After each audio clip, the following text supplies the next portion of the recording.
welcome back to the most unprofessional sports channel on YouTube. Welcome back to Swivel Chair Sports. I'm your host, Zach Zuckerberg Purple, here with the rest today, Aaron. Go and say hi, Aaron.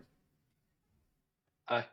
Alright, please make sure to like and subscribe if you enjoy our content. Other than that, let's go ahead and get into it. So, in this video, we'll be taking a look at the Cincinnati Bengals, what they should do in the offseason, and not so much breaking news, but kind of breaking news. Tee Higgins gets tagged by the Cincinnati Bengals, so we'll talk about what we think that means for the team going forward. But starting off, Aaron, what are kind of your impressions with the whole, Tee Higgins saga that we may start seeing unfold? Well, obviously it's great to bring him back. He's a good young guy. It's really, you know, been a benefit I think to both Joe Burrow and Jamar Chase. Kind of lining up opposite and drawing some attention himself. Um, I think they're gonna have to figure something out because we were talking about this a little bit before we started recording. Their entire tight end room appears to be free agents. It's like they have four tight end free agents, so they're gonna have to figure something out of whether it be re-signing some of these or going up and talk about this too, getting Brock Bowers in the draft. That'd be a fun little match, made in heaven there. But yeah, the T Higgins thing, that's good news for them.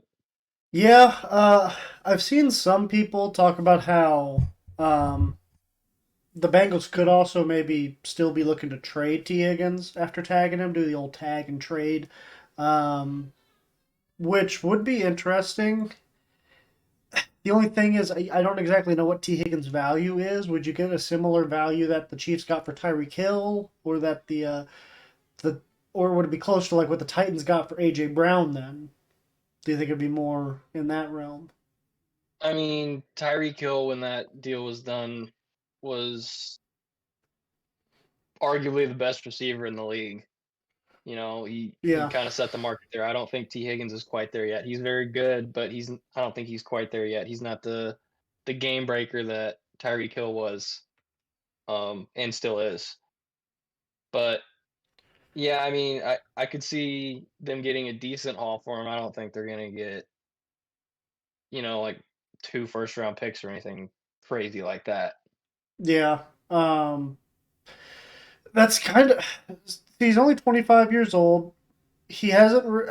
He's kind of proven that he could be a number one receiver on a team, but at the same time, he's been playing opposite of Jamar Chase for the last like 3 years. So it's been hard to, you know, say that whenever he's got so much attention's going to Chase, or even when Chase was out, he had Boyd opposite him, who's also no slouch as a receiver.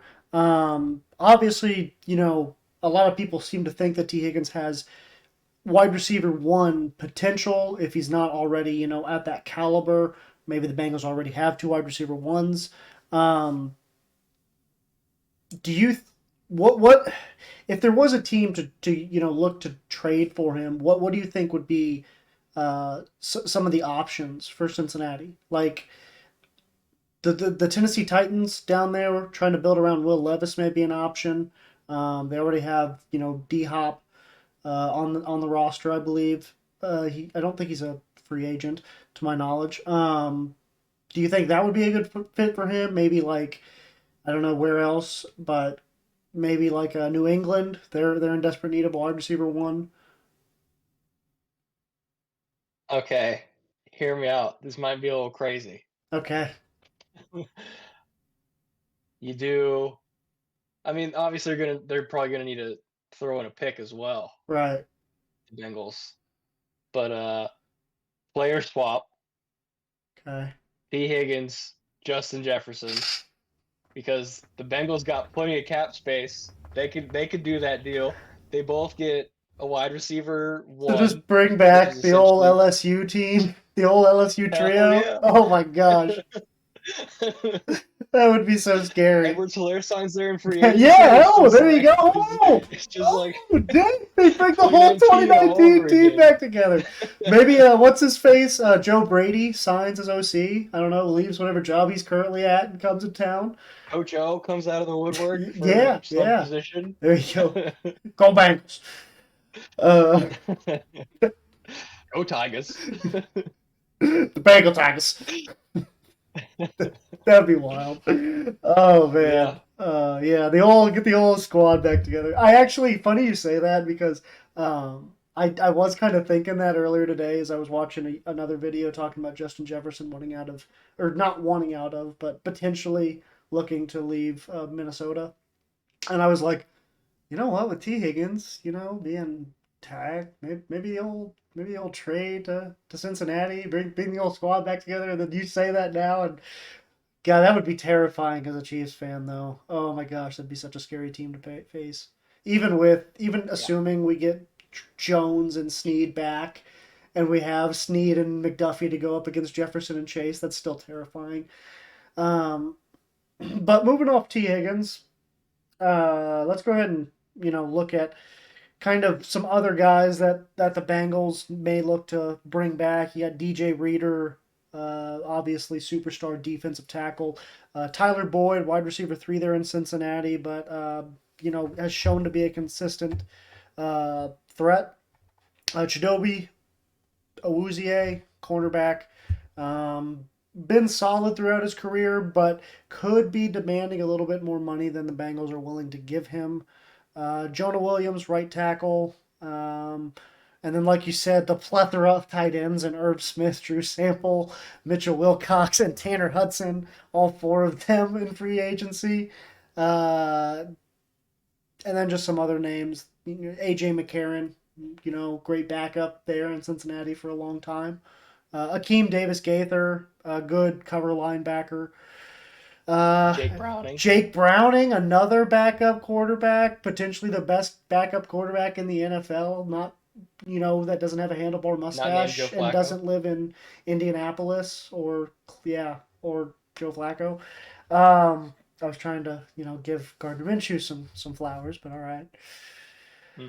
So yeah, definitely a few names that the Bengals need to look at bringing back. They do, however, seem to have the cap space to bring a lot of those names back.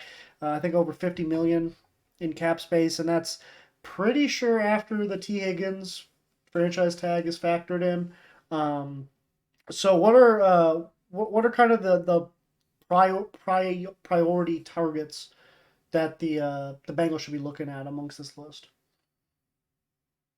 Well, as far as their free agents, I mean, obviously, I think That's you what I mean. can try and bring DJ Reader back. He's a solid interior guy on that D line. Um, I wouldn't mind them bringing Wuzier back. He can, he's serviceable, especially with kind of how their secondary.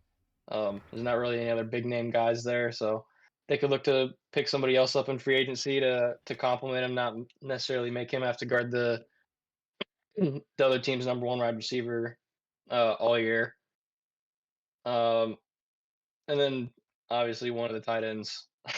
Yeah, at least one. um, but I'm not really too sure. I think probably look, O line help uh, in the off season. Always look to improve that. Got to keep Joe Burrow healthy, and then I think wouldn't hurt to bring Tyler Boyd back. Yeah, yeah, if possible. It would be nice to keep that consistent wide receiver trio together for Joe Burrow to throw to. Could definitely use some offensive line help to keep him upright. And like you said, maybe see if you can go and I think you said go and look at cornerback in free agency as well. Maybe not. Hmm. But I definitely definitely see if you can improve in the secondary because that's probably your weakest point on defense right now.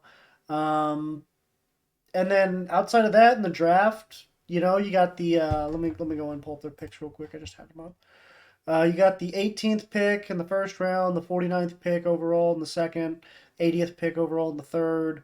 Um, Definitely think you can look to improve the team through the draft. These aren't like super high picks, but they're high enough to get some good players in a really deep draft like this.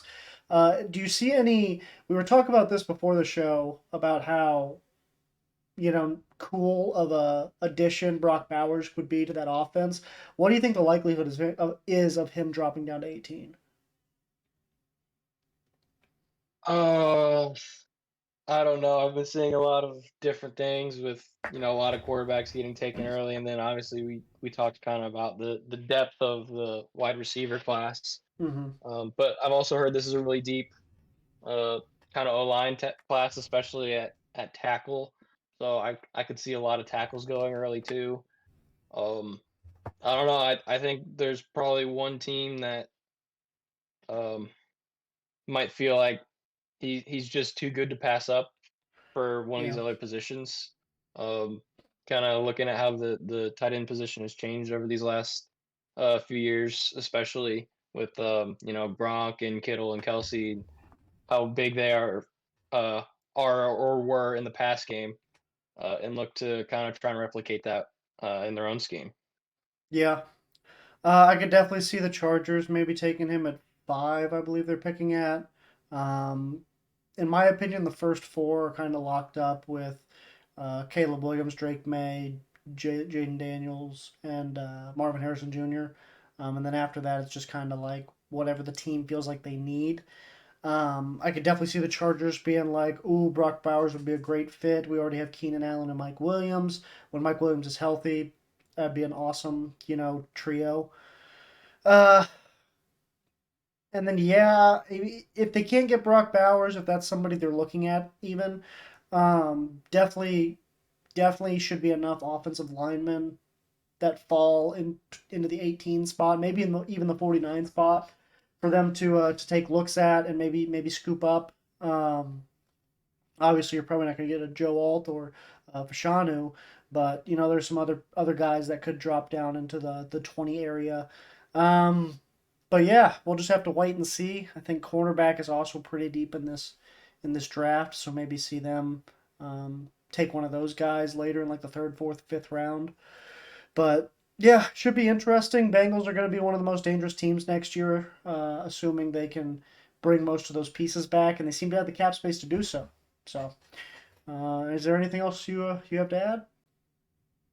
And Joe Burrow's healthy. Yeah, assuming Joe Burrow's healthy. That's the key to all this. When he's healthy, they're a contender. If he's not, they're bottom, definitely bottom of their Fighting to division. make the playoffs. Definitely, yeah, yeah. Fighting to make the playoffs. Probably fourth in their division this next year, assuming the Steelers aren't incompetent. Um, but yeah, Well, it'll, it'll be interesting. So, unless you got anything else, I think that'll do it for this episode of the most unprofessional sports channel on YouTube, Swivel Chair Sports. I'm your host, Zach Silverberg Purple. We have a host today, Aaron. Go and say bye, Aaron. bye. All right. Please make sure to like and subscribe if you enjoyed this. Other than that, deuces.